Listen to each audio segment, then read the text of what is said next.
Hey guys, Willie here with W.T.F car reviews, and today we're going to be reviewing the all-new 2024 Mazda CX-90 Turbo Premium Plus. And a big thanks to Ben at Furman Mazda in Brandon, Florida for helping make this review possible.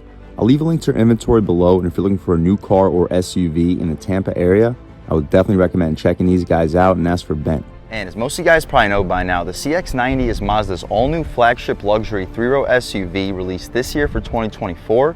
Available in 3 different power plants. We've actually already reviewed the Turbo S, which is the most powerful power plant, a 3.3-liter turbo inline 6, made it to a 48-volt mild hybrid system, cranking out 340 horsepower, 369 pound-feet of torque, enough to get this mid-sized three-row SUV to 60 in under 6 seconds. There's also a PHEV plug-in hybrid, which mates a 2.5-liter turbo 4-cylinder to an electric motor and battery with a combined output of 323 horsepower, 369 pound-feet of torque.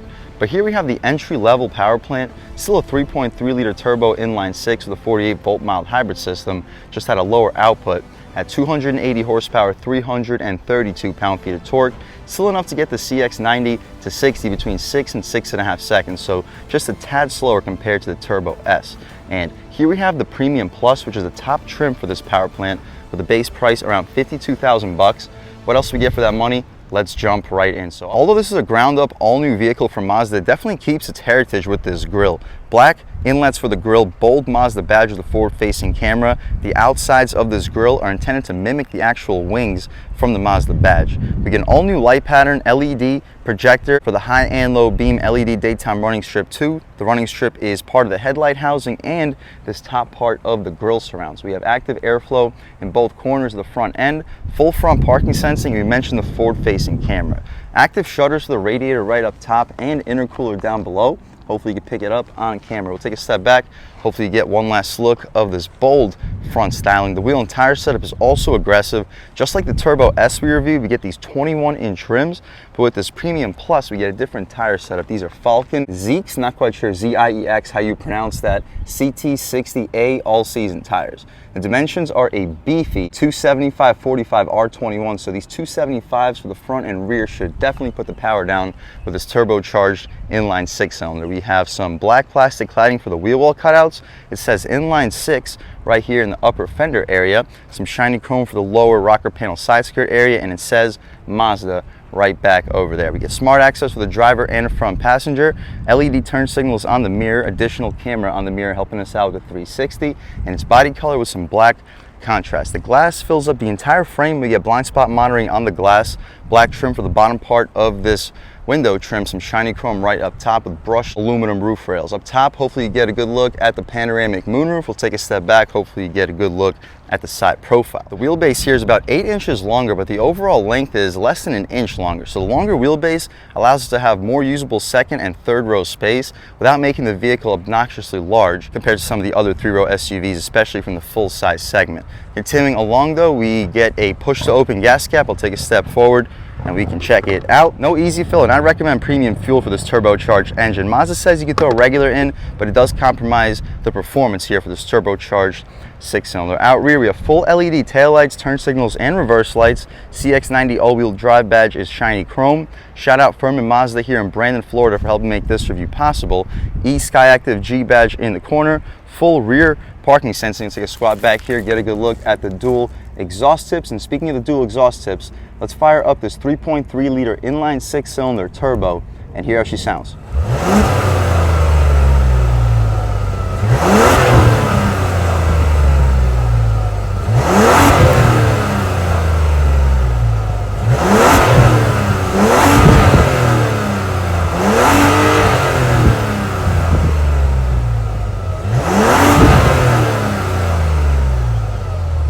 Alright guys, here we have the 3.3-liter inline 6-cylinder turbo sold by Mazda for the 2024 CX-90. All-new power plant, made it to an 8-speed automatic transmission, also an all-new transmission here sold for the CX-90. Cranking out 280 horsepower, 332 pound-feet of torque, enough to get this mid-sized 3-row SUV to 60 in around 6 seconds. Definitely no joke when it comes to performance, and the fuel economy is also solid. You can expect over 23, 24 mpgs. We can shut this hood right down with the hydraulic struts are appreciated. We'll take a step back, get one last look at the front styling. And before we check out this interior, let's hop over here to the side, get a good look at this window sticker, see any features that I potentially might miss on this 2024 Mazda CX-90 with a 3.3 liter turbo premium plus package and all-wheel drive.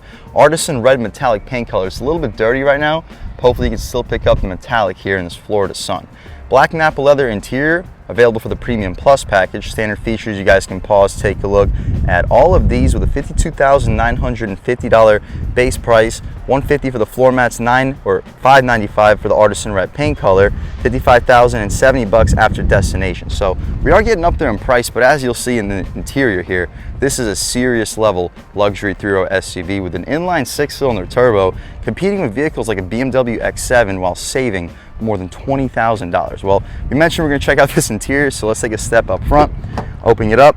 Up top, we get soft touch materials with faux carbon, aluminum trim beneath that faux trim. The middle portion is this faux leather with gushy soft genuine leather for the armrest. Hopefully you can pick it up just how gushy soft that really is. We have 4-window auto one touch, power folding mirrors, 4-way adjustable lock and unlock, and an aluminum door handle. Down below, decent storage. You'll fit a 6-inch sub with a 30-ounce water bottle to wash it down, one of your speakers or 2 of your Bose speakers on the door panel, and it sounds really good for a Bose system. Taking a step inside, the Napa leather seats are extremely comfortable, very well bolstered too. These are sporty luxury buckets, perforated, heated, and ventilated with nice brown contrast stitching in the center. We have lumbar control. You can recline, drop, lift, and slide the seats. Taking a step inside, we can really check it out. So we'll try to turn off this screen so you guys can get a good idea of the startup. So foot on the brake, engine start stop, boom, and everything fires right to life. But first thing we notice is the steering wheel. It's pretty thick, solid 10-2 bolstering notch, 9-3 fits great in your hand. It's not a flat bottom, but feels extremely premium with some aluminum trim for the frame. The horn area is rubberized. The horn itself, loud and aggressive. People should definitely be getting out of your way. We have volume and skip controls, voice commands. You can hang up and answer your phone calls. The info, you can click it. You can adjust between the iActive Sense, compass. You can turn it into a blank screen, trip information, MPGs, and the current MPGs, the voltometer right next to it. I'll leave it at the iActive Sense status, my personal favorite to look at all time. Digital speedo right up top, and the advanced safety features screen in the center. The tach to the left goes to about 6,100 RPM. We don't get a actual speedometer, an analog speedometer, but not a big deal. We have a digital one right up top. We have paddle shifters. They're just plastic, but it's still nice for this 8-speed automatic transmission, auto headlamps, auto high beams, and auto rain sensing wipers. We get some leather stitch trim for the front of this dashboard. No power tilt and telescope for the steering wheel. Got to pull this latch to do so. You can turn off your iActive Sense 360. You can also turn off your parking sensors for one reason or another. Turn off your traction control, and you can turn off your auto start stop. 2-person memory seats, tailgate release, and hopefully get a good look at the pedals with a floor mounted accelerator pedal. It's not a stitched dashboard. For a Premium Plus, I would expect a stitched dashboard, but it's still a really soft touch dashboard. Won't have to expect any creaks or rattles. Hopefully you can pick up this heads-up display. It's tough to pick up on camera, but it's located right over there, and it's a pretty large display when the brightness is turned up and we're not looking directly into the sun. We get some stitch trim for more of the front of this dashboard and a 10.25-inch. It's not a touchscreen, it's a dial adjusted screen, but in Apple CarPlay and Android Auto, it does function as a touchscreen. Pretty interesting touch from Mazda. Engine start stop button and the interior brightness to the left of it. We mentioned the screen. Right now we're looking at communication. There's entertainment, information, navigation, and settings. We'll see if we get navigation already installed. Nope. You gotta get the SD card. Mazda charges about $450 for the SD card. You can go on Amazon or eBay and get the SD card for about $45–50. Plug it into your Mazda, and after about a day of it settling in, you'll have actual Mazda level navigation. But right now we're just looking at our latitude, longitude, and altitude. We're sitting at 42 feet. We can throw it right back into our home screen. My personal favorite to look at all times, since we don't have navigation, will probably just be this information screen with the fuel efficiency monitor, and we'll leave it right over there. Down below we have dual zone front climate control, heated steering wheel, heated and ventilated front seats. That's appreciated. We did not get that on the Premium Turbo S we reviewed on this channel. We have a 12-volt right here hiding away in the corner, a little bit of storage right in front of it, wireless charging pad right next to it actually, and the MyDrive controller right behind. The MyDrive modes include Sport, Normal, and Off-Road. We'll start off in Sport, transition into Normal, and just see what the differences are. The gear selector controls the all-new 8-speed automatic transmission. We'll check out the backup camera real quick. excellent resolution, guidance lines and trajectory, parking sensors, and a 360 right next to it to the right. We can adjust the different views too with a click of a button. Right now we're looking at a wide view, now we're looking at a narrower view and a better idea of what's going on with our wheels and tires. Throwing right back into park, and we return immediately to the previous screen that we were in. Electronic parking brake with auto hold. The media adjustments are located in a perfect spot for both the driver and the front passenger. You press this button, which is outlined in more of that faux carbon trim, and it releases our cup holders. You'll fit 20 to 24 ounce bottles in there with no problem, and a pass-through, good spot for a phone. We get a gushy, soft Napa leather center console armrest. We can open it up, take a look at the space. You'll lay down probably 5, maybe 6 12-ounce cans in there. 2 USB-C ports in there too. And we get an LED light in there, which is useful at night. Very nice and premium feeling center console. The glove box is hard plastic, but we get an aluminum latch. It's damped and lined with felt and massive. You're fitting 35, 40 license plates in there. You'll fit 2 pairs of shoes in there with no problem. Frameless auto dimming rear view mirror with 3 garage home link settings on it. Interior lights are LED, sunglass holder, and we get a panoramic moonroof here on the 2024 CX-90. The shade opens up pretty quickly. We'll see if the glass follows it. It does not. You got to press the button one more time for the glass. And as you see, the glass doesn't open up very far. See if it goes up any further, it does not. So about halfway through the front row, we can poke our way out of here. It's still a beautiful day in Brandon, Florida, sunny and 86 degrees according to this 2024 CX-90. We can shut this glass right up.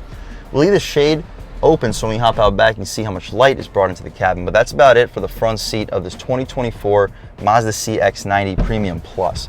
Let's hop out back, see how much space is offered back there, as well as the overall quality of the materials. So up top, out back, we still get that soft touch for the center, faux aluminum with genuine aluminum beneath that, manual sunshades for the back passengers, gushy soft leather armrest, auto one touch even out rear, aluminum door handle, and an additional Bose speaker.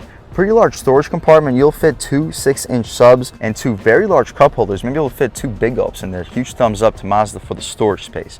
The rear seats here are captain's chairs. They're still Napa leather, perforated in the center. They're heated, not ventilated, but they're still extremely premium. You can slide them back and forth and recline them. Taking a step inside, we can really see what we got going on in the back of this 2024 CX-90 Premium Plus. So the seats right now are in their farthest back setting, and I have about 4 or 5 inches of overall knee room. Headroom, I have about an inch, maybe 2. If you're under 6'3", 6'4", you'll sit behind your seat settings with absolutely no problem. We get mat pockets behind both of the front seats, air vents, 2 USB-C port, a full 3rd zone climate control, and heated rear seats as you mentioned. We get cup holders back here too. They're not the most high quality, but they'll do the job. You'll fit 20, 24 ounce bottles with no problem. You can always hide them right away. The armrest is nice and soft, ton of light brought into the cabin thanks to that panoramic moonroof. Interior light is LED.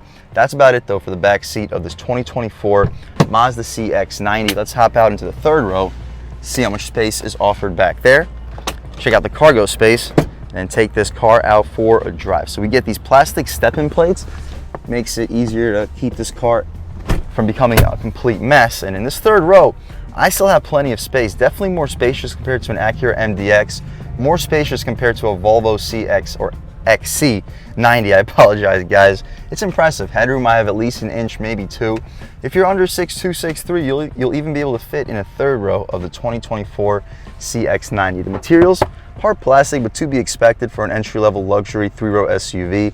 USB-C port on both sides, and also cup holders on both sides as well. Very impressive. You can recline these 3rd row seats too. You can of course recline the 2nd row seats. That's about it guys for the inside of this 2024 CX-90. Let's just check out the cargo space real quick with the 3rd row seats up and down, and then take this car out for a drive. So under the Mazda badge, you press a button. It gives you a second to get out of the way so you don't get duped in the face if you're carrying grocery bags. But as you see, even with the 3rd row seats up, the floor mats are in the way, but you still have a pretty decent amount of cargo space.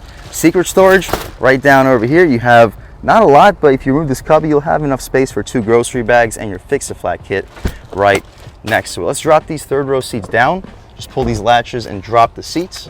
Nice, pretty easy process overall, and you can get a good look at the overall size of the cargo floor.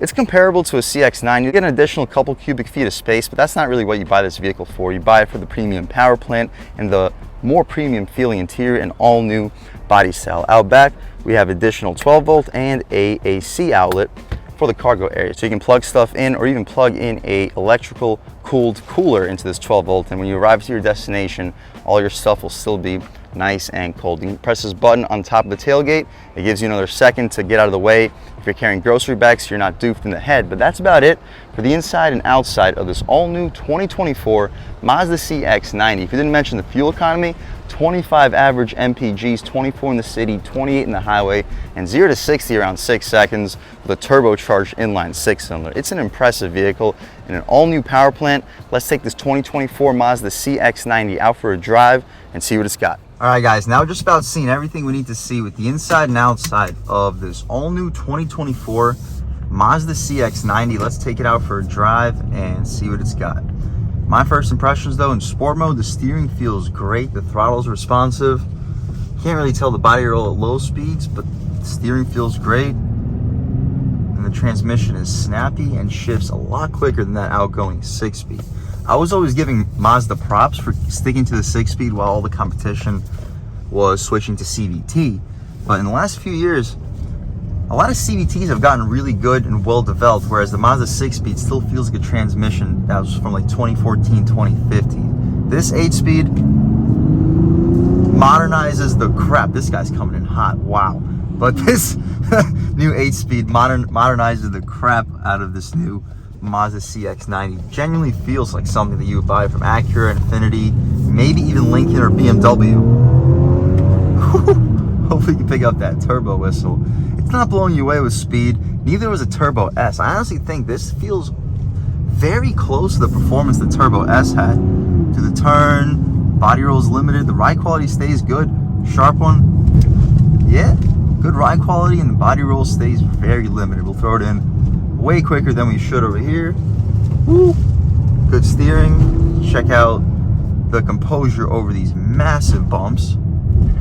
Boom.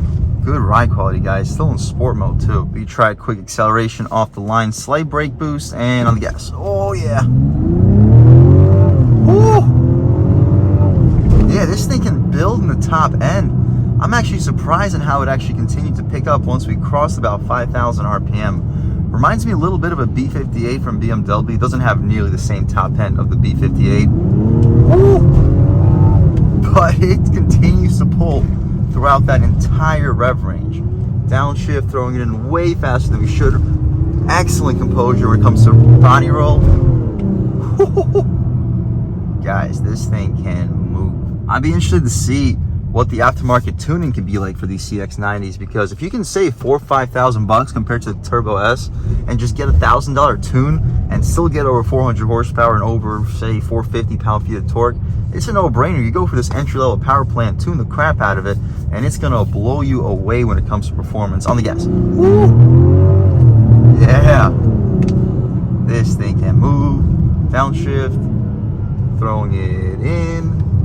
And coming out. Nice. Oh gosh, that thing, after 5,000 RPM, it's like there's a second surge of power. Rev match downshifts, no burbles or anything, wouldn't be expected.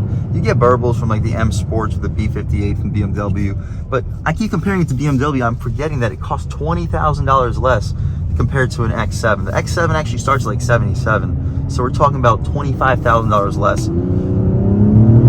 And we're comparing the two vehicles despite being that far different in price point. Mazda really knocked this thing out of the park. Again, through the turn, feels good. Throw it into normal mode real quick, see if it gets a little bit softer. Normal mode. Transmission calms down. Ride quality feels actually a little bit softer. With this adaptive suspension, the steering feels lighter. We'll see how it is over the big bumps. About the same, but yeah, you feel a little bit more isolation from the road. We'll try a half throttle pull once we're situated, and about half throttle. Yeah, not as sensitive. Oh, but it is still an absolute powerhouse.